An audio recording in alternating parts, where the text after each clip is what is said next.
Well, let's welcome you to Chapter 3 in your OBAA. As well as being in Chapter 3, I am also in your OTPF, and I am specifically looking at page S27, and we are also going to take a look at S28 as well. So make sure you have those books available to you. So we already know that the intervention that you do with a client has to have relevance and meaning to that person. And we talked a lot about that, and we've been kind of just really digging into that one. So now we are going to explore those specifics with the client. So just make sure you have your two books ready. So now we're looking at specific items that a client would have that we want to put into our activity analysis. So when we are working and we get a client, right away we start doing the activity analysis because we start talking to them and we start figuring out what we're going to do and what activities we're going to do. And we have to pull from the client the information we need to formulate our plan. You can think that you have a plan when you go in to see a client because of the evaluation and the goals and things like that, but to get to know what the specific activity is that you want to do, you really have to involve the client and find out from them by talking to them and listening to them what it is that they will or will not do and what it is that they enjoy doing. I think that we have talked a lot about the difference between an occupational-based activity analysis and an activity analysis, but I'll go over it one more time. An occupational-based activity analysis is when you have a specific client and you know specific information about them that you can add into the activity analysis. Like when you did your cooking activity analysis, you added specifics about yourself as the client. A regular activity analysis is done just based solely on the activity. So here is a good activity. I want to figure out who this would be good for. I want to see what I would do with this, and so forth and so on. So there's the difference between the two. So now we're talking about the relevance and the importance of something to the client. And I'm on page 46 of your OBA textbook, and I'm looking at the determining relevance and importance. In order to see how an occupation is defined by a client, then you have to understand how the demands of the activity affect the client, because each demand of an activity affects people in a different way. But we can change those elements of the activity, and that will change the performance of the client in the activity. We can adapt the activity to fit the client. We can take certain aspects of the activity away to fit our clients. So we have to understand the properties of the activity so we know what to change. And that is why I'm asking you in your activity analysis to be very detailed, to put in all the aspects of the activity, because we need to know what needs to be taken away, what needs to be adapted, and you would really be surprised at the really small things that you would end up having to adapt for someone. We as humans define ourselves by what we do. Think about yourself. Think about people just as part of conversation. They say, "What do you do?" Because you're defined by what you do. You're defined that you're a student, or you're defined that you work at a certain place. But as we talked about before, just because you work somewhere as your occupation, that doesn't mean that it has meaning to you. So when somebody says, "What do you do?" you might say, "I work at Walmart," but working at Walmart may or may not have meaning to you. So it might really not, so it's not going to define you if it doesn't have any meaning. Um, so we value different activities throughout the day. Obviously, again, think of yourself and think of the choices that you get to make and all the activities that you do, and you make those activity choices on how you value it. And sometimes they're not good choices, because sometimes you may value going out with your friends more than you value doing homework. So you end up making a choice that might not, although it's based on your values, it's not going to pay off in the end. Um, on page 41, it talks about how if a client believes in hard work and determination, it will influence his future. Then there is an example in the book of the person that believes their illness, because of their illness is because of a bad something that happened bad in the family, and this is put upon them. So that's a belief, and the beliefs also influence our occupations as well. You cannot change someone's belief system, and that's a hard thing for us to do, and you need to really remember that. And we talked a little bit about this in lab 2, that if a person has a certain belief system, it's not ours to go in and change. So if they believe, and we talked about a person that smokes while on oxygen, even though it's not a good thing to do and you could blow yourself up, we can't necessarily change that person. We have to work with that person, and we have to, we can educate them, but we can't change their beliefs. And that is one thing that's different about OT than other fields, that we work with the person as a whole and not go in there and try to change them. Each occupation a person engages in serves a need or a utility. Again, think of yourself and think of the occupations you do during the day, and what purpose do they serve? There is survival, so there's meeting a basic need. And if you look in your book on page 46, on the bottom, there's an example of Carmen. And it says he's a client in an outpatient hand therapy clinic. During the evaluation, she defined several occupations as important for her to return to. One of them is washing dishes, which she has not been able to do since she broke her wrist. When asked to explain the importance of this occupation, she had to sit and think about why this was so important to her. And then she stated, "I guess I just really like to have the house clean when my husband comes home. And to be honest, it is really relaxing activity for me. I feel like I like the feel of the warm water and soap and the look of the shiny dishes when they're done." This says so much about her values, that she needs that this occupation fulfills a meaning for her. However, some of you doing the dishes may not fulfill any meaning. So we need to understand what it is we're trying to get our clients to do, and are we doing it because we just want them to do it? Are we doing that because they've just always did it in the past? Or are we doing it because it has meaning to them? So these values and beliefs, these are some words to add to your list, which I really hope that you're keeping this list of words, because many of these words will be on your midterm. But values are defined as acquired beliefs and commitments derived from the culture about what is right, good, and important. Think about what your values are. And beliefs are cognitive content held as true to the client. So when you believe something, you truly believe that's the way it is. And again, it's hard to change a person's beliefs. And is that our job, to change a person's beliefs?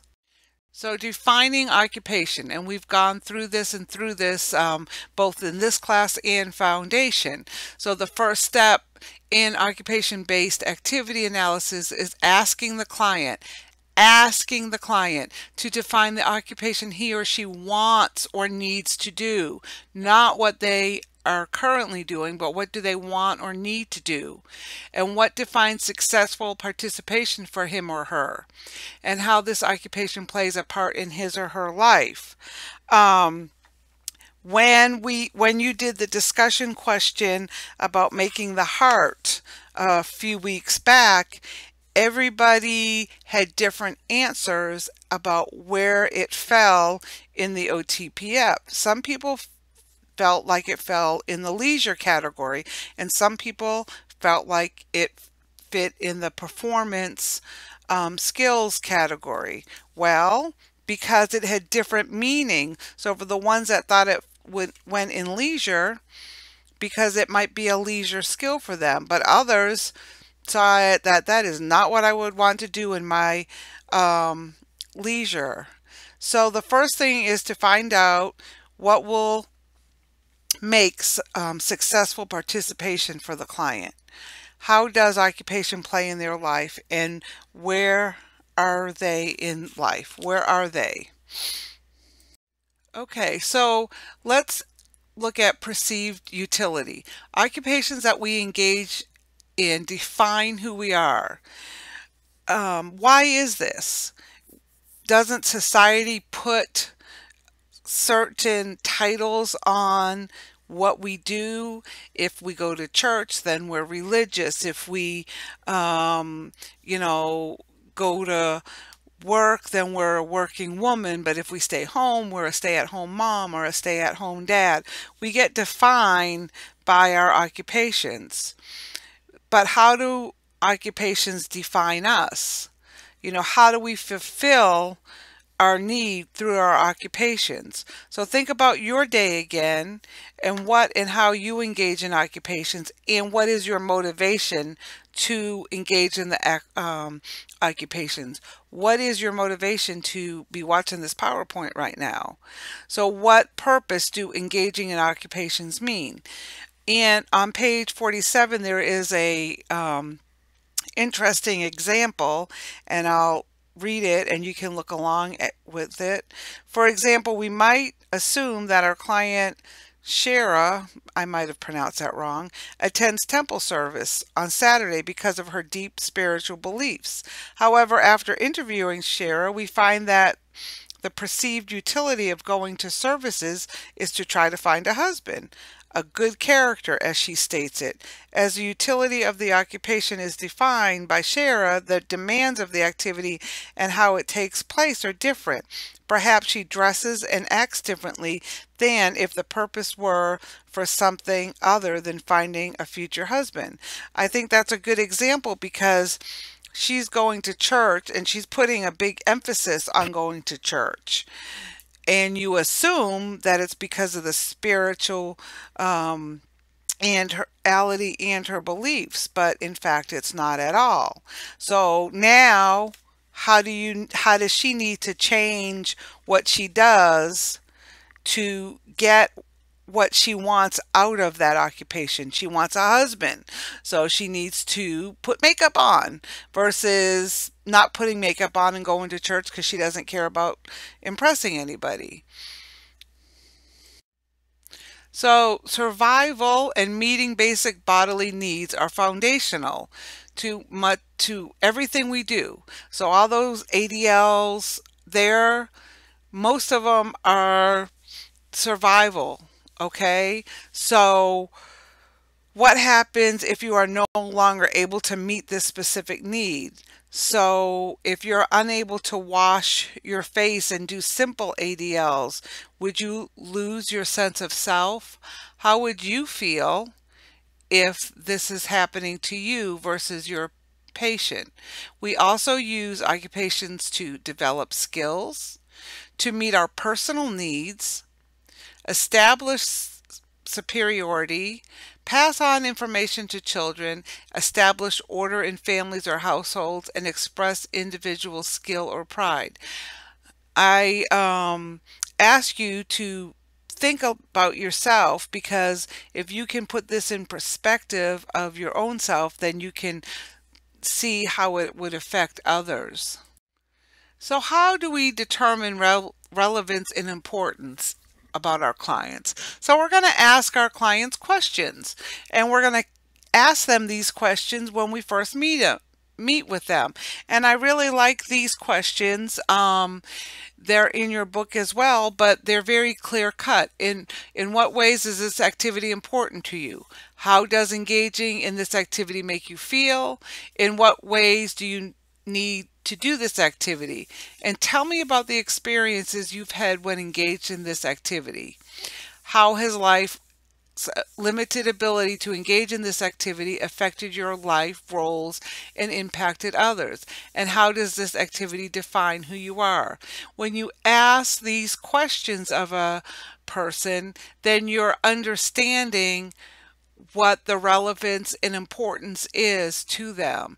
And again, like we saw in the example of her going to church to meet a husband versus for spirituality, when you ask these questions, you'll be surprised that the activity actually is taking on a different turn than what you actually thought it was going to be. And these questions here, you are going to be practicing, and you're going to practice how to say them in a way that's comfortable for you. And you're going to be doing that by conducting some interviews. Now, I'll talk a little bit about that. You're going to be, for your individual assignment, conducting 2 of the same interviews on 2 different people. One is someone that you know, so you should have a very good comfort level with them. You should, but you might be surprised. And then another person is going to be someone that you really don't know.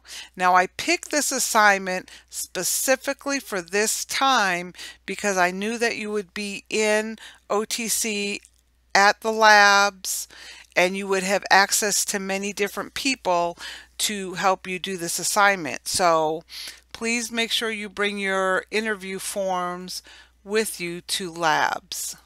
Occupational profile. This is a word that you are going to see many, many times from here on out.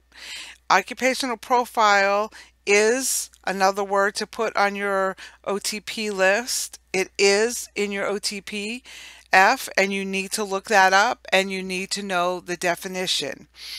But occupational profile is simply a way for you to gain understanding about how your client defines occupation, what is meaningful to them, what are their beliefs, values, and where does this occupation take place. So the questions in the slide before are questions that you can ask an individual to complete an occupational profile.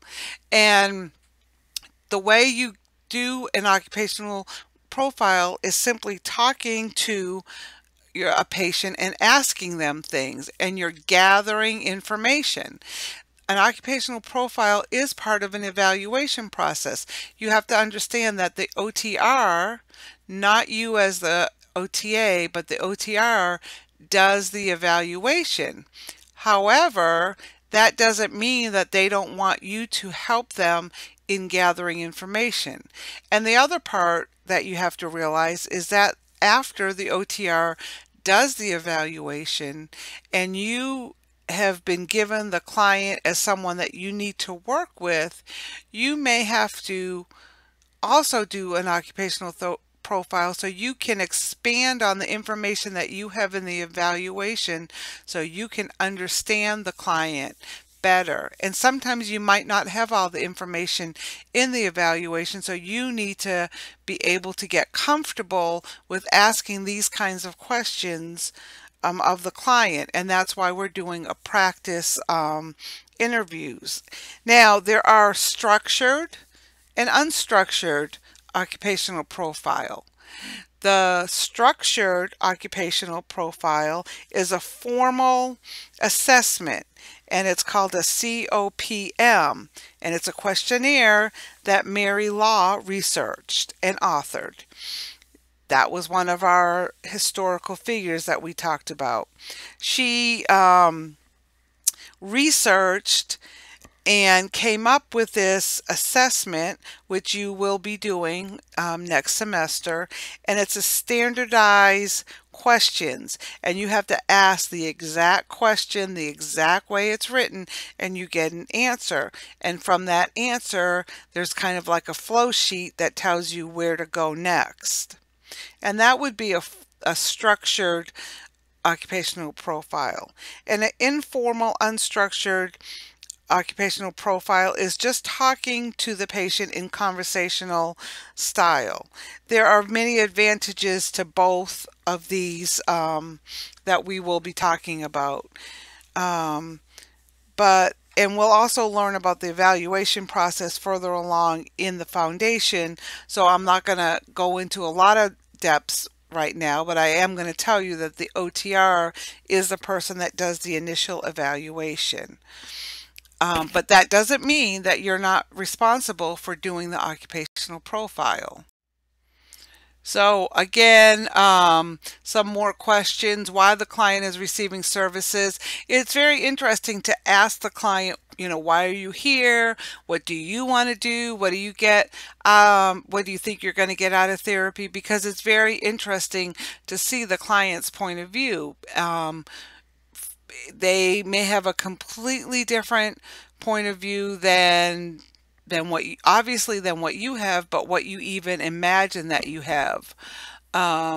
Which occupations he or she is having trouble with, and which have been successful. And again, you'll be surprised, because I have many times where clients will tell me, they can't put their shoes on, and I'll say, well, isn't this a area that you want to work on, being able to put their shoes on?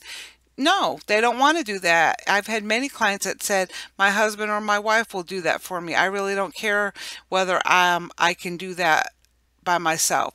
But we, as therapists, we want to get out our fancy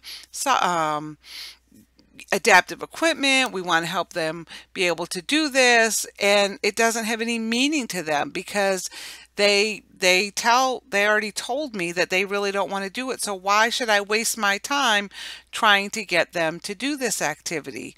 And then you give them the adaptive equipment so they can do it, and they just throw it in a closet and they never do it. And it's no different than you when somebody insists on you doing something a certain way, and you're not going to do it. When they leave, you don't do it. So it's the same way with the clients. We can't force them to want to be able to put their socks and shoes on if that's what they've decided that they don't really care about. So continuing on with the occupational profile, some other things that you want to look at is what occupations the client has participated in the past. What are they doing right now? And what do they want to do in the future? Of course, you want to know what their values and interests are, and what role do that client fulfill. Are they, a student? Are they an employee? Are they a father, a mother? What roles do they fulfill, and how important are those roles to them? The client's patterns of daily living are how they have changed and how they have changed. When somebody gets a disability, injury, or illness, a lot of things change, especially how their day goes. How is that affecting them in completing simple ADLs? And what are their priorities, and what are their desired outcomes? So now we're going to spend a little bit of time talking about context and environment. And this is on page S28 of your OTPF. You need to know context and environment, and what are the categories under context and environment, and that will be something that you do have to know. So please, just like you learned occupations and you learned what goes under occupations, this is another thing that you have to know. Context and environment is one of the 5 domains in the OTPF. So what conditions surround the client? What are some external, physical, social, virtual, cultural, and temporal? And you answered some of these questions on your cooking activity analysis. So why do you even need to know these? Well, the reason you have to know these is because the conditions around and within the client affects their performance. Environments are elements that surround the client, and contexts are surround the client and are within the client and influence the client.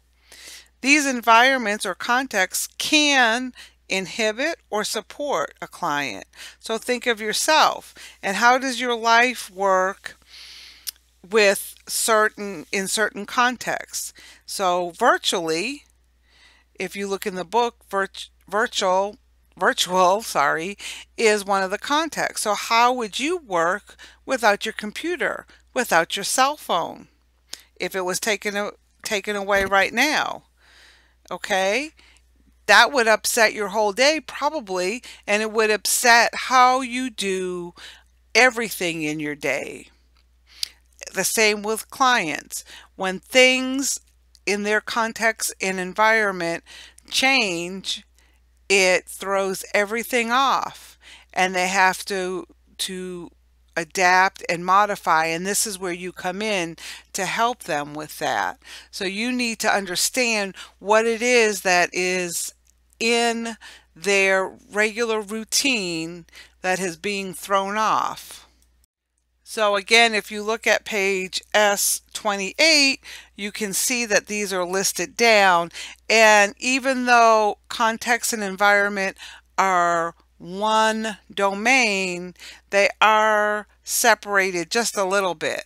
And under context, you have cultural, personal, temporal, and virtual. And under environment, you have physical and social. And we're going to go ahead and start talking about those here. So like I've been saying, the best way to try to put things in perspective is to think about yourself. So what contexts support or inhibit participation in the occupations? So think of yourself. What inhibits you from participating in, say, a leisure occupation that you want to participate in? Or what inhibits you from participating in an educational occupation that you want to participate in? How context can inhibit or support someone. Think about socially a person that has a drug or alcohol problem, and they go into a facility and they get treatment and they, get better, but if they go back home and their social environment is the same, then those same people are going to be influencing them to go back to drugs and alcohol. So they need to find a different social setting that is not going to inhibit their progress. Same with, you can look at, cigarette smoking or just bad healthy choices. And we all have areas in our life that we are influenced that are good and that are bad. So how can we help the person understand that these situations are inhibiting them from being able to be better? Okay, I hope you're all still with me. The good thing about doing the PowerPoints as at home is you can shut me off whenever you want to and then turn me back on. Anyways, now we're going to go into and we're going to look at the physical environment. And again, if you're looking at your OTPF on 628, you can see where it talks about physical environment. And also if you look in your OBAA book on page 49, it breaks each of these categories down. So we're going to talk about the physical environment. The external environment is the physical environment, and it includes all objects which are human or non-human. So you have to understand the physical environment the occupation occurs because it will influence their performance skills. So think about a person who is in a wheelchair and they want to go to their friend's house to participate in a social event, but they don't have a ramp and they have 5 stairs to get into their door. Well, that physically is going to affect them from participating because they're not going to be able to get in. If you also look on your book on page 49, there is an example of, and it talks about how the terrain, temperature, size, noise, level, and lighting are all part of the physical content that should be considered as part of the space demands for the occupation. And it has a picture up there, and it says, an example of how the environment can influence performance. The rubble-filled streets of Haiti impede the residents' ability to navigate their community and conduct business. And if you look at that picture and you think about somebody that has a disability, injury, or illness trying to get around that area, it's definitely gonna impede on anything that they want to do. So you have to think of the physical aspects that are involved in any activity, and listed here are just some things for you to be able to think about. Now we're going to go to the social environment, and again we're still on page 49 and we're still in the OT-PF, and you can read that in your book as well as listening to me. But the social environment includes any social aspect of groups or individual that surround a person. And what expectations do these people put on a client? So think about yourself and your social environment, and how do those people around you affect you, and what are your social routines? So think about if, and this has happened, I can think of a specific case where I had an elderly gentleman who came into the facility for a physical ailment that he had, and he was married for 60 years to this woman who depended on him for transportation, just to go anywhere in general. And he was in the hospital and she was at home and they had no family around.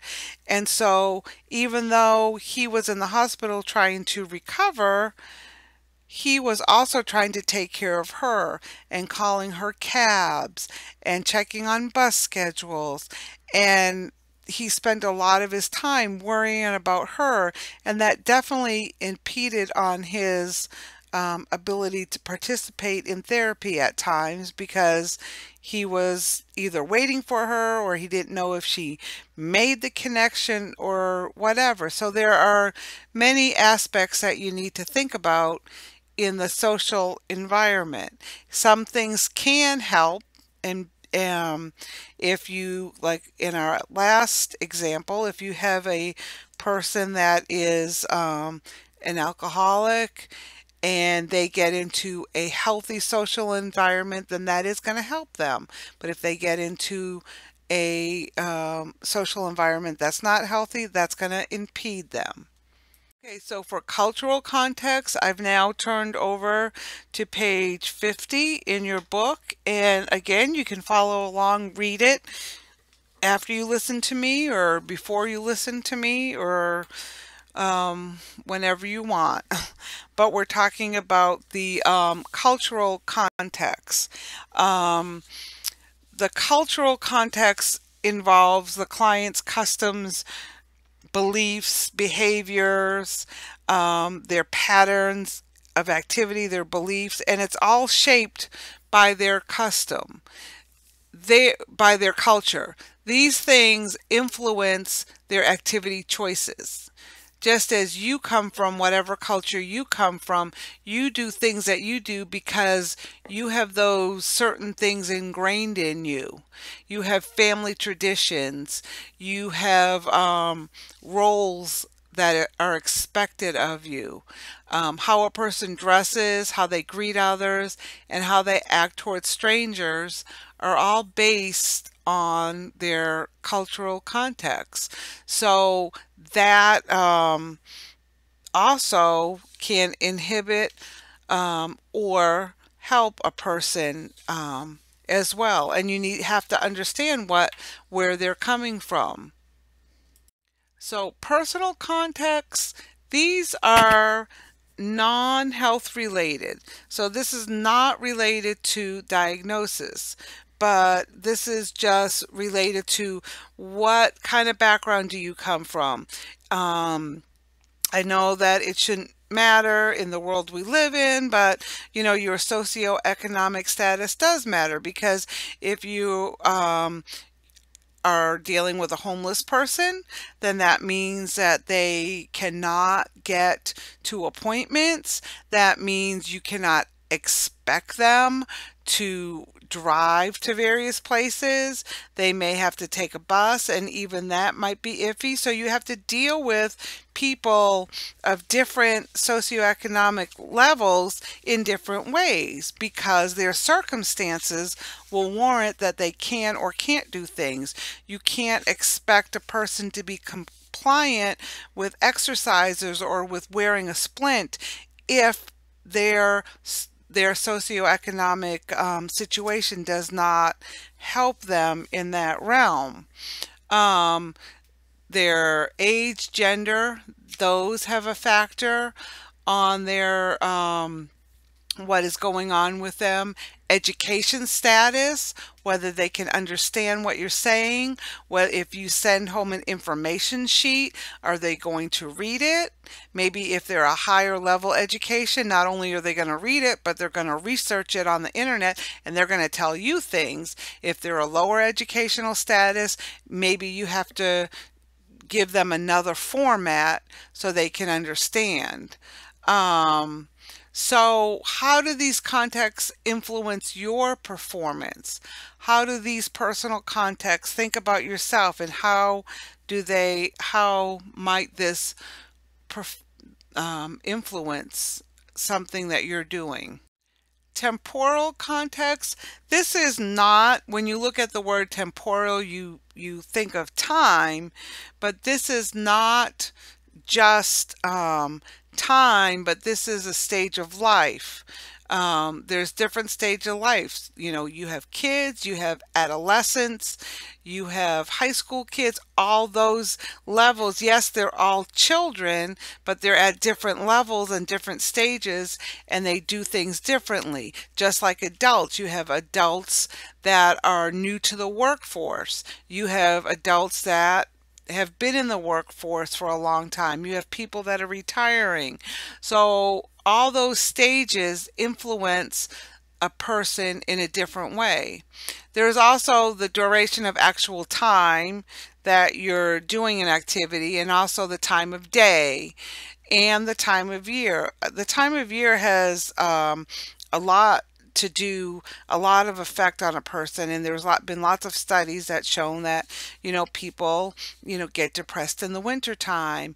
They feel differently in the summertime. So all those temporal items do affect your patient, and inhibits or supports their activities. Okay, so for the virtual context, of course, this is more and more important as virtual reality is part of all of our days. As I sit here in my office right now, I'm on the computer, I have my headset on, I am plugged in to the computer, I am talking to you, I am sending this to you so you can listen to. However, if your computer doesn't work, if you can't hear the audio, how does that affect you? How does that affect you getting the rest of your work done? Because this has already just messed up your day because you can't see this PowerPoint or you can't hear what I'm saying.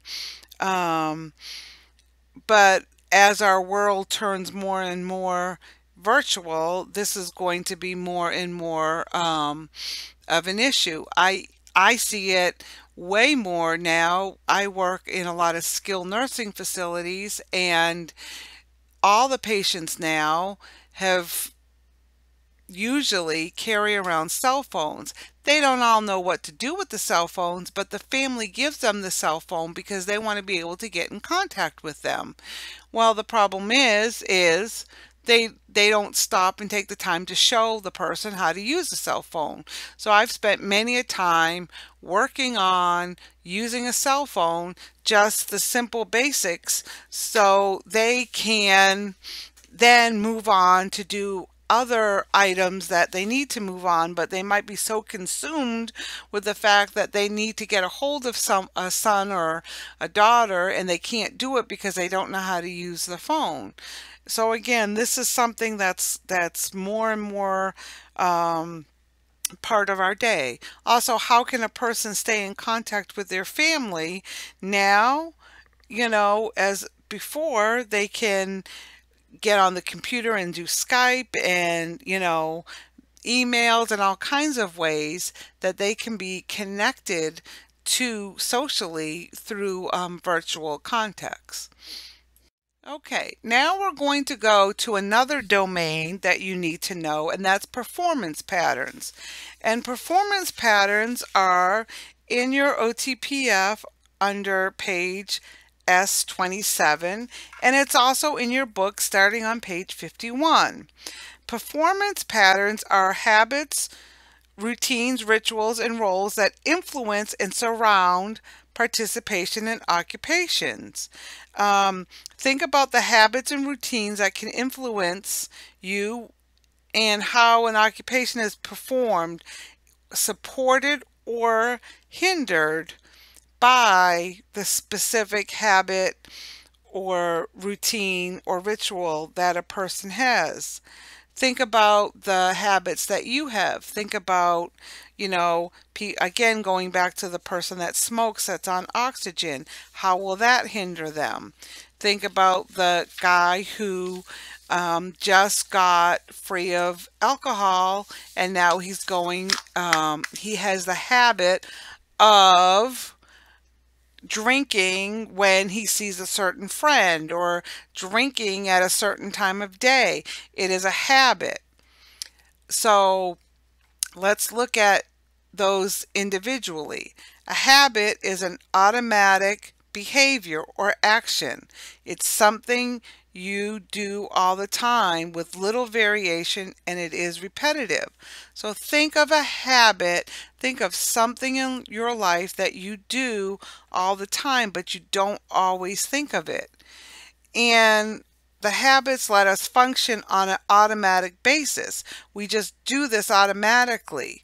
But if something happens to us and we can't do that habit, how does it interrupt your day? Or how does it dominate your day?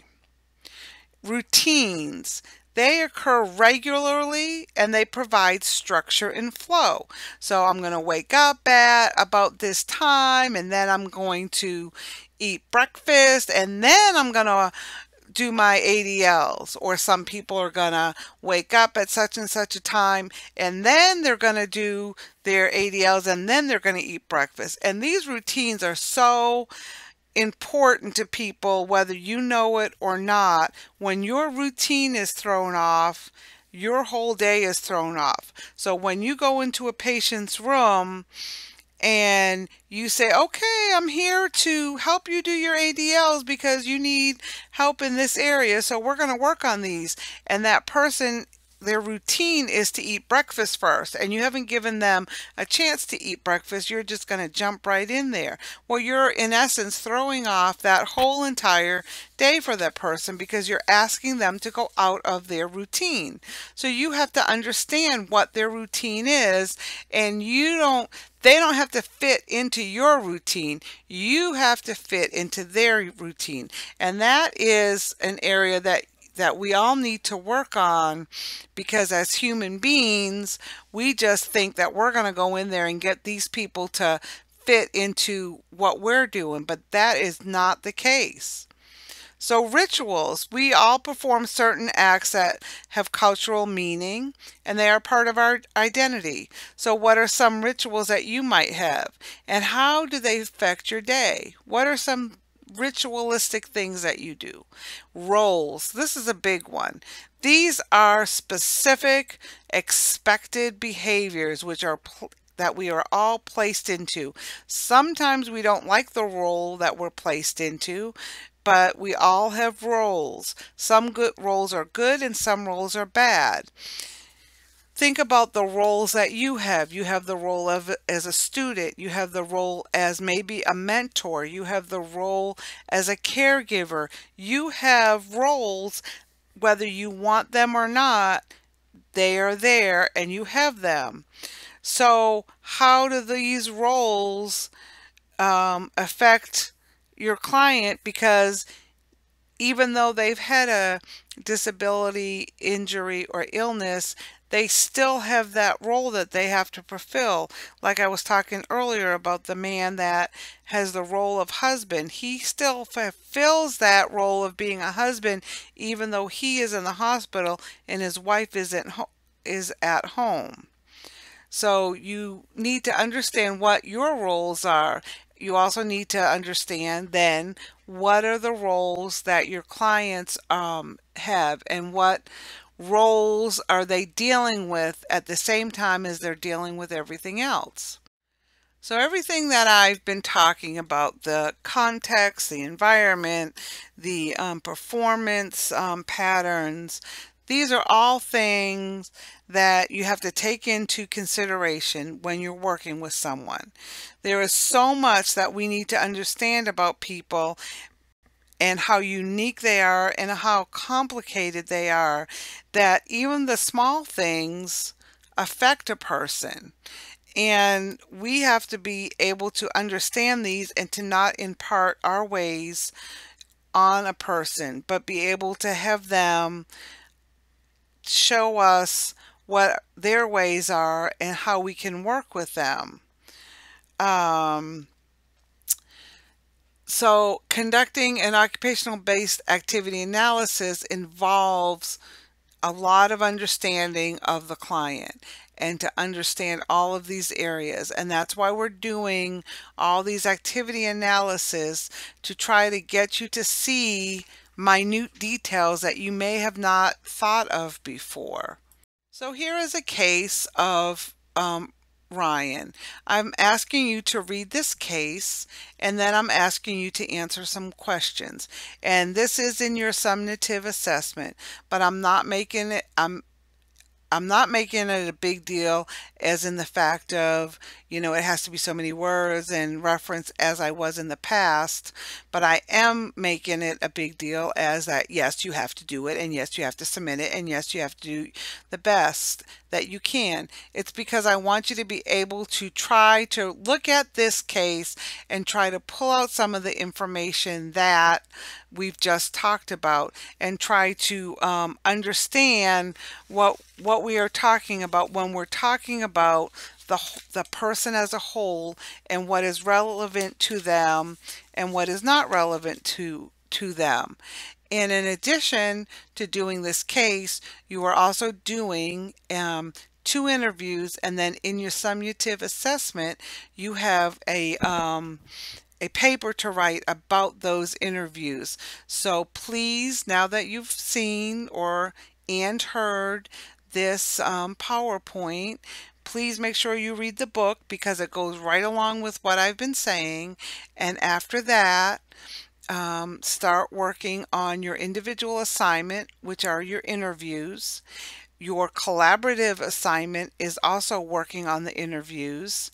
And then your summative assessment is to do the paper about the interviews and to answer the questions to do with this case. So good luck, and I hope everybody has a good week.